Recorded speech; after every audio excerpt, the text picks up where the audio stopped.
ISIS. It points to the fact that it's taken about 45% of the territory it controlled at its peak in Iraq, taken about 20% of what it occupied in Syria. This week, Special Envoy Brett McGurk said before the Senate Foreign Relations Committee that morale is low for ISIS fighters. They're running away from things. They're running away from other Iraqi forces.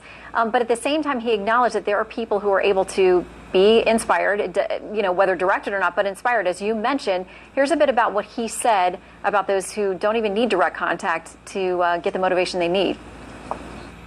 Any deranged individual that wants to commit a crime can suddenly fly the banner of ISIL and get an international headline, and they recognize this and they're trying to inspire it.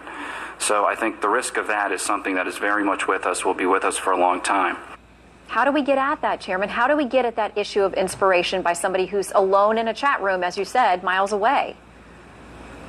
Well, I'd also be careful of doing victory laps. There's a lot of victory laps being done because people are talking about the percentage of land in Iraq and Syria that's somehow now not part of under ISIS control. Look, at this point, a lot of that's not under anyone's control except for probably the Kurdish area.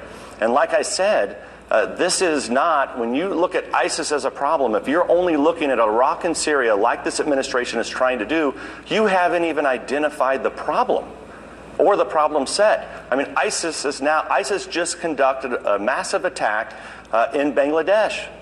They just conducted an attack in Orlando. So to try to say that somehow we're winning this right now, I think is just far-fetched. And that's why I tried to outline just kind of the basis of a plan that I hope the presidential candidates will begin to talk about. How ultimately do we go out and build a strategic plan that identifies the enemy and begins to take the fight to this enemy?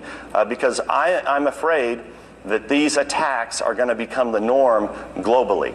I mean, if you look at now there are just up in a year and a half, ISIS has gone from 20, 30 attacks in a month up to about 100 attacks in a month with suicide bombers and other improvised explosive devices. This is very destabilizing globally, and it's got to be the United States working with our NATO allies, our Arab allies, and anyone else who wants to come to the fight. If not, we're going to just continue to see this happen, and I don't think any of us globally want to see that. You talk about identifying the enemy, so I want to touch on a conversation that's been ongoing about the administration, whether they understand the